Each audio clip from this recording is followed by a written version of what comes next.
الحمد لله الذي جعل يوم الجمعة من أفضل الأيام والشهور والأعوام، وفضل بتمام فضله الأعمال فيه على الأعمال في غيره من سائر الأيام. أشهد أن لا إله إلا الله وحده لا شريك له ذو الجلال والإكرام، وأشهد أن محمدا عبده ورسوله صاحب الحوض والشفاعة والمقام. اللهم صل وسلم على سيدنا محمد وعلى سائر الأنبياء والمرسلين والملائكة الكرام، وعلى آله وأصحابه والتابعين لهم بإحسان إلى يوم يساق فيه المؤمنون إلى دار الخلود والسلام. أما بعد، فيا أيها الناس، أوصيكم ونفسي بتقوى الله فقد فاز المتقون. واعلموا أن الجنة أعدت لمن اتقوا الله فهي مصيره ومثواه. واعبدوا الله مخلصين له الدين ولا تتبعوا أهواءكم وأنفسكم والشياطين. أعوذ بالله من الشيطان الرجيم. بسم الله الرحمن الرحيم. ألم أعهد إليكم يا بني آدم أن لا تعبدوا الشيطان إنه لكم عدو مبين وأن اعبدوني هذا صراط مستقيم. صدق الله العظيم وصدق رسوله النبي الوفي الكريم، ونحن على ذلك من الشاهدين والحمد لله رب العالمين. Hadirin sidang salat Jumat yang dimuliakan Allah Subhanahu wa taala. Allah Subhanahu wa taala mewasiatkan kepada kita semuanya melalui para utusan-utusannya, terutama utusan yang Allah utus kepada kita yaitu Nabi Muhammad sallallahu alaihi wasallam. Semua beliau membawa wasiat untuk kita yaitu takwa kepadanya. Sehingga Allah nyatakan di dalam Al-Qur'an, "Wa ma khalaqtul jinna wal insa illa liya'budun." Tidaklah manusia diciptakan oleh Allah terkecuali untuk beribadah kepada Allah. Dan Allah Subhanahu wa taala mempersiapkan keindahan-keindahan di akhirat nanti. Keindahan yang tidak bisa digambarkan oleh mata kita. Bahkan perasaan kita menghayalkannya pun tidak akan pernah bisa. Keindahan tersebut ada di dalam surga, tempat yang diridhai oleh Allah. Semua itu akan Allah berikan kepada mereka yang bertakwa kepada Allah Subhanahu wa taala. Salah satu firman yang Allah katakan, "Tilkal jannatu allati nuridu min 'ibadina man kana taqiyya." Surga itu yang aku ciptakan kelak aku akan mewariskannya kepada orang-orang yang bertakwa kepada-Ku. Di sini ibadah Allah dari Jum'ah ke Jum'ah, dari hari ke hari, kita selalu senantiasa mendengarkan bahwa wasiat takwa adalah salah satu-satunya jalan untuk kita mendapatkan kebahagiaan dunia dan akhirat. Namun ada hal yang paling penting dalam ketakwaan itu yang harus kita ketahui. Ketakwaan yang sebenarnya, yang dikatakan takwa itu sebagai penyelamat, yang menjadikan manusia-manusia semuanya hina, akhirnya mereka menjadi mulia karena ketakwaan. Ketakwaan tersebut ibadah Allah adalah ketakwaan apabila kita dalam menjalankan ketakwaan itu betul-betul mengikuti Nabi Muhammad SAW.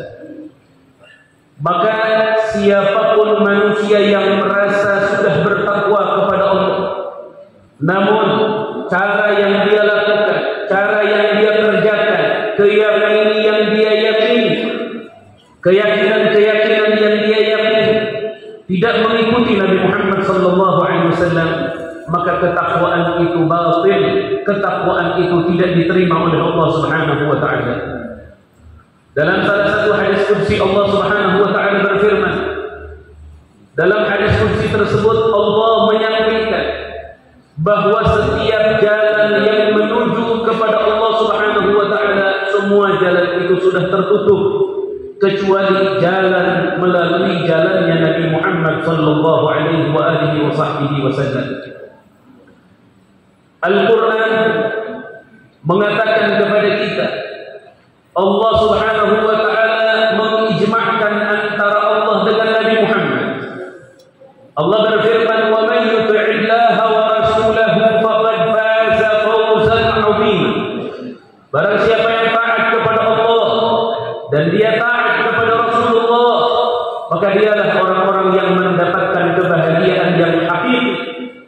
kebahagiaan yang agung, kebahagiaan yang besar, kebahagiaan dunia dan akhirat. Jadi di sini ibadah Allah, dari ayat yang sedikit kami sampaikan dan beberapa banyak ayat yang belum bisa disampaikan, kesimpulannya adalah bahwa manusia itu tidak akan pernah sampai kepada ridha Allah Subhanahu wa taala kalau dia tidak mengikuti jalannya Nabi Muhammad sallallahu alaihi wasallam. Di bulan Rabiul Awal ini, ibadallah, dilahirkanlah Nabi kita Muhammad. Kelahiran Nabi Muhammad bukanlah sebatas lahir seorang anak atau seorang bayi. Kelahiran Nabi Muhammad adalah lahirnya cahaya dari Allah. Laqad ja'akum nurun wa kitab. Nur, cahaya dari Allah Subhanahu wa taala. Hidayah datang bersama Nabi Muhammad sallallahu alaihi wasallam. Namun ibadallah, masih ada di luar sana mereka orang-orang yang meragukan bahwa Nabi Muhammad adalah makhluk Allah yang paling mulia. Masih ada yang meragukan bahwasanya makhluk yang pertama kali diciptakan oleh Allah adalah Nabi Muhammad. Dalam hadis sahih diceritakan ketika Nabi Muhammad bertanya kepada Jibril, "Duhai Jibril alaihi salam, berapa umurmu wahai Jibril?" Jibril alaihi salam menjawab, "Ya Rasulullah, aku tidak tahu persisnya umurku berapa tahun. Namun yang aku ingat ya Rasulullah, aku ini selalu melihat cahaya yang Allah nampakkan cahaya itu 75.000 tahun sekali. Dan aku sudah melihatnya 75.000 kali, wahai Rasulullah." Berapa usianya Jibril alaihissalam? Berapa miliar tahun usianya Jibril alaihissalam? Saat itu yang mengejutkan Jibril, Rasulullah sallallahu alaihi wasallam menjawab, "Wahai Jibril, apakah kamu tahu cahaya tersebut adalah aku? Cahaya itu adalah saya, wahai Jibril alaihissalam." Dalam hadis sahih. Di sini menunjukkan ibadah Allah, memperkuat dengan hadis-hadis yang lain bahwasanya yang pertama kali Allah ciptakan adalah cahayanya Nabi Muhammad sallallahu alaihi wasallam. Dari cahaya Nabi Muhammad barulah diciptakan oleh Allah segala kainat, segala apa yang Allah ciptakan, baik malakut ataupun alam bumi dan semuanya, neraka, surga dan semuanya. Maka seorang pujangga Arab, beliau mengatakan, "Al-kaunu isyaratun wa antal maqsud." Yang dituju oleh Allah untuk diciptakan itu adalah Nabi Muhammad. Selain Nabi Muhammad semuanya adalah isyarat. Maka oleh sebab itu ibadallah, di antara ketakwaan kita harus meyakini bahwa tidak ada makhluk Allah yang lebih mulia daripada Nabi Muhammad. Dan kita harus memegang kuat bahwa tidak ada manusia di muka bumi yang mulia di sisi Allah kecuali mereka yang mengikuti Nabi Muhammad, kecuali mereka yang mengikuti sepak terjang, langkah perjalanan Nabi Muhammad. Dikatakan oleh para ulama, "Tariq khairil wara da'wah ila Allah dawa." Jalannya Nabi Muhammad sallallahu alaihi wasallam adalah dakwah, mengajak orang lain kepada Allah Subhanahu wa taala. Maka siapapun di antara kita yang mengambil jalan tersebut berarti dia telah berada di jalannya Nabi Muhammad sallallahu alaihi wasallam. Jadi ingatlah ibadallah, tidak ada jalan lagi untuk kita meragukan tentang keagungan dan kemuliaan Nabi Muhammad sallallahu alaihi wasallam. Bahkan Anda tahu, ketika Allah Subhanahu wa taala memuliakan Nabi Muhammad dengan dihidupkan kedua orang tuanya Nabi Muhammad, kemudian kedua orang tuanya ini beriman kepada Nabi Muhammad, itu sebagai dalil, sebagai petunjuk bahwa betapa mulianya Nabi kita Muhammad sallallahu alaihi wasallam. Dalam hadis-hadis yang begitu banyak, ketika Rasulullah sallallahu alaihi wasallam pergi untuk menjalankan haji wada, di situ Rasulullah sallallahu alaihi wasallam sampai ke daerahul hujud. Di situ Nabi Muhammad sallallahu alaihi wasallam baki, Nabi bersedih, Nabi menangis. Akhirnya Sayyidatuna Aisyah istri Rasulullah sallallahu alaihi wasallam pun beliau mengatakan, "Fabaqaitu bi bukai." Aku pun menangis dengan tangisan suamiku Nabi Muhammad. Seketika itu Sayyidatuna Aisyah diperintahkan oleh Nabi, "Wahai Aisyah, tolong kamu pegang kendaraan ini, kamu pegang tali daripada kendaraan ini, aku hendak pergi sebentar." Akhirnya pulang Nabi Muhammad sallallahu alaihi wasallam, beliau wajahnya tersenyum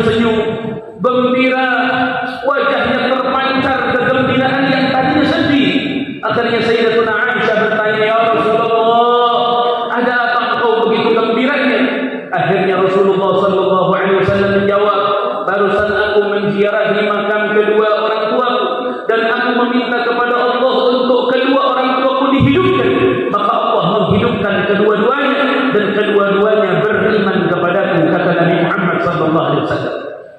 Al-Imam Hafiz Al-Mundhir beliau mengatakan, "Ayqantu anna aban nabiy wa ummuhu ahyahuma rabbul karimul bari hatta lahu shahida bi sidqi tilawi sidqi risalatin sallim fatilka karamatul mukhtar hadha al-hadith wa man yaqulu bi dha'fihi fa huwa dha'ifun 'an al-haqiqati 'ari."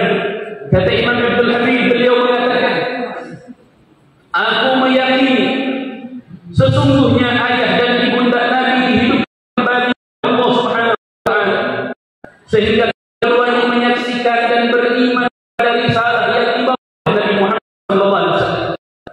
Dan kejadian ini, kata beliau, berpasrah kalian, yakinlah kalian, karena ini kemuliaan yang Allah berikan untuk Nabi Muhammad sallallahu alaihi wasallam. Ini karamatul mukhtar, kemuliaan dari Rabbul Alamin untuk Nabi Muhammad sallallahu alaihi wasallam.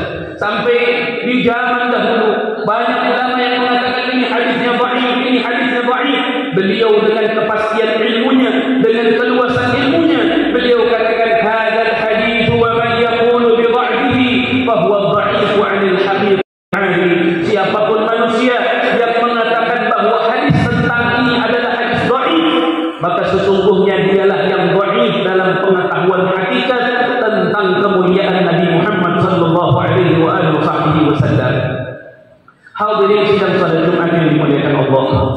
Kalau kita mau bercerita tentang mukjizat Nabi, tidak akan pernah ada ujungnya, tidak akan pernah ada hentinya, karena begitu banyak mukjizat Nabi Muhammad sallallahu alaihi wasallam.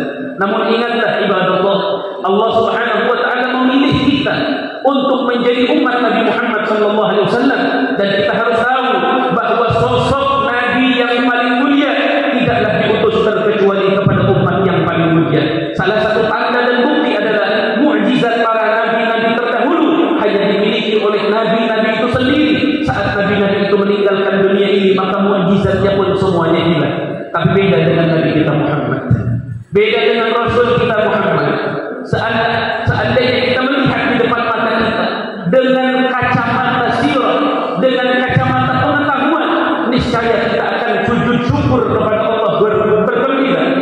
Kenapa? Karena mukjizat Nabi Muhammad sampai detik ini masih ada di hadapan kita, dan itu adalah mukjizat terbesarnya. Apa yang dimaksud ibadallah? Yang dimaksud adalah Al-Qur'anul Karim. Maka oleh sebab itu ibadallah, berapa banyak di antara kita yang lupa dengan Al-Quran, tidak membaca Al-Quran. Bahkan kalau di bulan Rabiul Awal kita perbanyak membaca surat Al-Ahzab, kita pelajari di dalamnya bagaimana kemuliaan, bagaimana keagungan, bagaimana mukjizat Nabi Muhammad sallallahu alaihi wasallam, agar kita semuanya bertambah keyakinan, bertambah keteguhan bahwa tidak ada yang pantas untuk kita ikuti kecuali Nabi Muhammad sallallahu alaihi wasallam. Ketakwaan siapapun yang tidak mengikuti cara Nabi Muhammad, maka takwa itu tidak akan pernah diterima oleh Allah Subhanahu wa taala. Ingatlah ibadallah, takwalah yang membuat kita mulia, takwalah yang menyebabkan kita mendapatkan hadiah besar dari Allah Subhanahu wa taala. Ala inna akramakum 'indallahi atqakum. Manusia yang paling mulia di sisi Allah adalah mereka yang paling bertakwa kepada Allah. Bertakwalah kita semua kepada Allah. Ikutilah takwa tersebut, mengikuti ketakwaannya Nabi Muhammad sallallahu alaihi wasallam.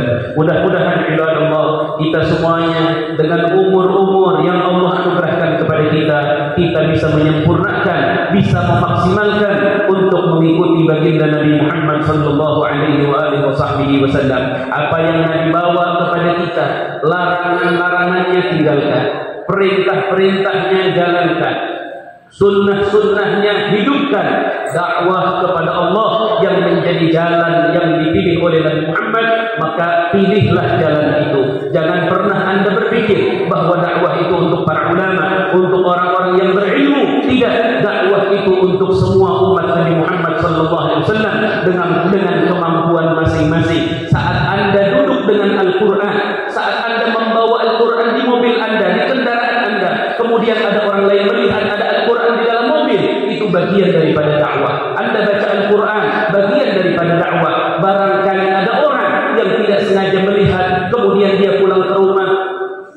saya ini pemalas. Saya melihat ada orang biasa saja, tapi di dalam mobil dia membaca Al-Quran, terketuk hatinya untuk membaca Al-Quran. Itu bagian daripada dakwah. Jangan pernah menganggap remeh hal-hal yang kecil dalam kebaikan, sebagaimana jangan pernah menganggap remeh hal-hal yang kecil dalam keburukan. Kenapa? Karena barangkali di dalam hal yang kecil yang kita anggap biasa kebaikan itu, ternyata di situ ada ridha Allah.